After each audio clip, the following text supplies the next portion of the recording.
बेहद की परम शांति। आज हम अष्टावक्र गीता का 18वें प्रकरण का अध्ययन कर रहे हैं।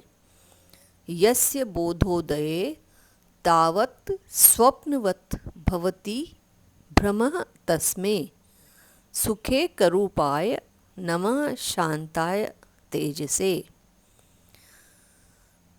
इस प्रकरण में शांति की प्रधानता को दिखलाते हुए प्रथम शांत स्वरूप आत्मा को नमस्कार करते हैं। शांत स्वरूप परम आत्मा को नमस्कार करते हैं। जो आत्मा शांत स्वरूप है, जिसमें संकल्प विकल्प नहीं उत्पन्न होते हैं और जो सुख और प्रकाश स्वरूप है, जिसके स्वरूप के ज्ञान होते ही जगत भ्रम स्वप्न की तरह मिथ्या प्रतीत होने लगता है, उस आत्मा को मैं नमस्कार करता हूँ।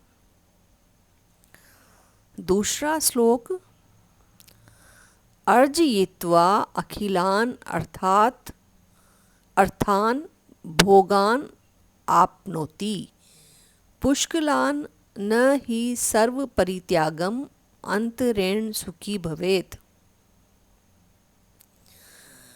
तो प्रश्न है, धनी लोग भी तो संसार में सुखी दिखाई पड़ते हैं, उसमें और ज्ञानी में क्या भेद है?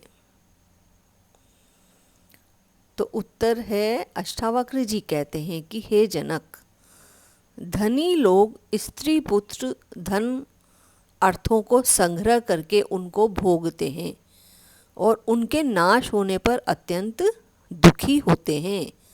देखो, पृथ्वी धन पूर्णा चेदिमाम सागर मेखलाम प्राप्नोति पुनर्पेश्य स्वर्ग मिच्छति नित्यशः। यदि समुद्र पर्यंत धन करके पूर्ण यह पृथ्वी पुरुष को मिल भी जावे, तो भी वह स्वर्ग की नित्य ही इच्छा करता है। मतलब अगर किसी व्यक्ति को इतना धन मिल जावे कि पूरा समुद्र भर जावे, पूरी पृथ्वी भर जावे, फिर भी वह स्वर्ग की कामना करता है, स्वर्ग की कामना की इच्छा करता है। संसार में धनवान ही प्रायः रोगी दिखते हैं। किसी धनी को क्षुधा का, किसी को प्रमेह आदि रोग बना ही रहता है। धनियों को परस्पर स्पर्धा बहुत रहती है। उनको राजा और चोरों से भय नित्य ही बना रहता है। चोरों के भय से रात्रि को नींद नहीं आती है। धन के संग्रह करने पर और धन की रक्षा करने में उनको बड़ा क्लेश होता है। संसार में जितना दुख धनियों को है, उतना दुख गरीबों को नहीं है। धन करके जो विषय भोग आदि से सुखी है, वह सुख नाशवान है, तुच्छ है। इस वास्ते संपूर्ण धन आदि विषय भोगों के त्याग बिना सुखी रूपी आत्मा की प्राप्ति कदापि नहीं होती है। जैसे वंध्या के पुत्र को असत जान लेना ही उसका त्याग है। मतलब बांझ जिसके पुत्र नहीं है, तो वो ये मान ले कि उसको जो है उससे किसी से भी कोई मोह नहीं है, पुत्र वगैरह से, तो यही उसका त्याग है। तो बिना असत जानने से उसका त्याग नहीं हो सकता। किंतु क्योंकि जो वस्तु तीनों कालों में है ही नहीं, उसका त्याग कैसे किया जावे, इसलिए उसका मिथ्या जानना ही त्याग है। इसी तरह संकल्प विकल्प रूपी जितना जगत है, उसको असत जान लेना ही उसका त्याग है। इसी वार्ता को अब आगे दिखलाते हैं। तृतीय श्लोक, कर्तव्य दुख मार्तंड ज्वाला दग्धांतर आत्मनः कुतः प्रशम पीयूष धारा सारम ऋते सुखम।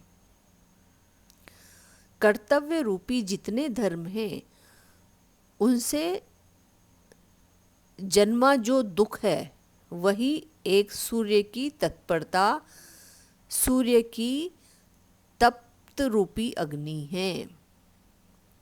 उस अग्नि में जिसका मन दग्ध हो रहा है उसको शांति रूपी अमृत जल के बिना कदापि सुख की प्राप्ति नहीं हो सकती है। कर्तव्य रूपी जितने भी कर्म हैं वो सब दुख के कारक हैं। उनको सूर्य की अग्नि के समान तपता हुआ माना है और उसमें मन को जलता हुआ माना है। अगर उस मन को शांत रूपी अमृत जल से ठंडा करेंगे तो वो सुख, उससे जो है सुख की प्राप्ति नहीं हो सकती। मतलब कर्तव्य रूपी कर्म को जो है हमको अकर्म बनाना पड़ेगा। उसको बिना फल की इच्छा के प्रारब्ध रूप में भोगो, बिना फल की इच्छा के, परमात्मा की याद में, तब शांति प्राप्त हो सकती है। चौथा श्लोक। भव अयम भावना मात्रम मात्रः न किंचित परमार्थः न अस्ति अभवः स्वभावानां भाव विभाविनाम। अष्टावक्र जी कहते हैं कि हे जनक, यह जंगल संकल्प मात्र है। परमार्थ दृष्टि से तो आत्मा के से अतिरिक्त कोई भी वस्तु भाव रूप अर्थात सत्य रूप नहीं है। परमार्थ दृष्टि से भी देखें तो आत्मा के अतिरिक्त कोई भी वस्तु सत्य नहीं है। आत्मा ही सत्य रूप है और संपूर्ण प्रपंच अभाव रूप है अर्थात असत्य रूप है। तो अभाव रूप प्रपंच भी काल आदि के वश से भाव स्वभाव वाला हो जाएगा क्या? मतलब इसको इन्होंने सवाल किया है। जो प्रपंच है ये सारे, इनको काल के वश, अगर काल के वश से हैं तो भाव जो है स्वभाव वाला हो जाएगा क्या?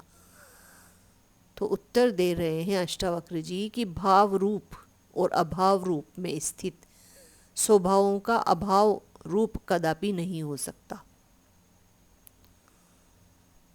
अर्थात भाव पदार्थ का अभाव कदापि नहीं हो सकता और अभाव पदार्थ का भाव कदापि नहीं हो सकता। जैसे मनोराज के और स्वप्न के पदार्थों का कदापि भाव नहीं होता, वैसे प्रपंच के पदार्थों का कदापि भाव नहीं हो सकता। जैसे मनोराज स्वप्न के पदार्थ सब संकल्प मात्र हैं, वैसे जागृत के पदार्थ भी सब संकल्प मात्र हैं। संकल्प के दूर होने से संसार रूपी ताप भी दूर हो जाता है। संकल्पों का नाश ही मोक्ष का हेतु है। 5वां श्लोक। न दूरम न च संकोचात् लब्धम एवं आत्मनः पदम निर्विकल्पम निरायासम निर्विकारम निरंजनम। संकल्प के दूर करने मात्र से कैसे आत्मा रूपी अमृत की प्राप्ति होती है? ये प्रश्न जनक जी कर रहे हैं। अष्टावक्र जी उत्तर दे रहे हैं कि आत्मा किसी की दूर नहीं है और आत्मा परिच्छिन्न भी नहीं है, क्योंकि सर्वत्र व्यापक है। इसी वास्ते आत्मा नित्य ही प्राप्त है। मन के संकल्प के वश से अज्ञानी पुरुष आत्मा को अप्राप्त की तरह मानते हैं। जैसे किसी पुरुष के कंठ में स्वर्ण का आभूषण पड़ा है, तथापि उसके भ्रम के वश से ऐसा ज्ञान होता है कि मेरा आभूषण खो गया है। यद्यपि वह आभूषण उसको प्राप्त भी है, परंतु भ्रम करके अप्राप्त की तरह प्रतीत होता है। वैसे ही यह आत्मा सर्व पुरुषों को नित्य प्राप्त भी है और वह अपने स्वरूप के अज्ञान होने से संकल्पों के वश में अप्राप्त की तरह लगती है। तो आत्मा विकल्पों से अतीत है, अर्थात मन के विकल्पों के अभाव हो जाने से जाना जाता है, एवं वह विकारों से भी रहित है और उपाधियों से शून्य है और सदैव एक रस है। छठा श्लोक। व्यामोह गात्र वीरतो स्वरूपादान मात्रः वीत शोकाः विराजन्ते निरावरण दृष्टतः। प्रश्न। जब आत्मा नित्य ही प्राप्त है तब फिर शास्त्र के विचार की और आचार्य के उपदेश की क्या आवश्यकता है? तो अष्टावक्र जी कहते हैं, हे जनक, अज्ञान रूपी मोह का आवरण करके सबके अंतःकरण में हो रहा है। उसी आवरण में आत्मा का साक्षात्कार किसी को नहीं होता। जो अज्ञान रूपी आवरण है उसकी वजह से आत्मा का साक्षात्कार किसी को नहीं होता। उस आवरण के दूर करने के लिए गुरु और शास्त्र की आवश्यकता है। जैसे 10 पुरुषों ने एक नदी के पार उतर करके कहा कि सबकी गिनती कर लो, कोई भी नदी में बह तो नहीं गया। तो उनमें से एक पुरुष जब गिनती करने लगा तो अपने आप को छोड़कर बाकी सबकी गिनती कर ली, तो वो 9 हुए। तो इसी प्रकार से हर पुरुष ने सबकी गिनती करी और स्वयं को छोड़ दिया, और वो उनको लगा कि एक आदमी जो है नदी में बह गया है। तब उन सबको निश्चय हो गया कि एक आदमी बह गया है, तो फिर सब मिलकर रोने लगे। उधर एक बुद्धिमान पुरुष आया, उसने जब उनको रोते हुए देखा तो पूछा, क्यों रो रहे हो? तो उन्होंने कहा कि हम 10 जने नदी पार करी थी 10 जनों ने, और एक आदमी बह गया है। इस वार्ता को सुनकर उस आदमी ने जब उनको गिना तो वे पूरे 10 थे। तो उसने जाना कि ये सब मूर्ख हैं। तब उसने कहा कि सामने तुम फिर गिनो। उसके सामने जब उनमें से एक गिनने लगा तब उसने अपने को न गिना, तो कहा कि केवल 9 ही हैं। तब उसने कहा कि 10वां तू है। तो तब उसको ज्ञान हुआ कि हम सब पूरे हैं, कोई भी नहीं बहा। तो ये अज्ञान के वश में होकर जो अपने आत्मा को तीर्थों में पर्वतों में खोजता फिरता है, वह 10वां पुरुष की तरह ही अपने को नहीं जानता। जब गुरु उनको उपदेश करता है तब वह जानता है कि सुख रूप आत्मा में ही हूँ, इसलिए गुरु और शास्त्र की भी आवश्यकता है। तात्पर्य यह है कि जिसने गुरु और शास्त्र के उपदेश को श्रवण करके अपने स्वरूप का निश्चय कर लिया है, उसके अंतःकरण में फिर मोह रूपी आवरण कदापि नहीं रहता, किंतु वह संसार में शोभा को प्राप्त होता है। अगला श्लोक 7वां अगली वीडियो में हम अध्ययन करेंगे। बेहद की परम शांति। पूरे विश्व की शांति के लिए, पूरे विश्व में परम प्रकाश फैलाने के लिए बापूजी ने मंत्र दिया है। बेहद के बेहद की परम परम परम महाशांति है, महाशांति है, महाशांति है। इस मंत्र को आत्म स्वरूप में स्थित होकर ऊंचते ऊंच परम धाम में, ऊंचते ऊंच इस ब्रह्मांड के महाब्रह्मांड के, उसके ऊपर परम महाब्रह्मांड के, इस तरीके से ऊंचते ऊंच और ऊपर परम धाम में बुद्धि से अपने आप को जानकर और परमात्मा को परम प्रकाश के रूप में याद करके जब हम ये मंत्र बोलेंगे तो बापूजी के साथ उनके विश्व कल्याण में उनके सहायक बन सकते हैं। और उनका वीडियो देखने के लिए बापूजी दशरथ भाई पटेल यूट्यूब चैनल पर उनका ज्ञान भी सुन सकते हैं। और बेहद की आत्माओं का अनुभव spiritual podcast with Anand channel पर सुन सकते हैं। और जो है सुबह 5:30 से 6:30 ज्ञान की चर्चा और मेडिटेशन होता है। इस जो है परम शांति मेडिटेशन एवं मोटिवेशन चैनल पर, तो वहाँ से हम वो चर्चा भी में भी भाग ले सकते हैं, परम शांति।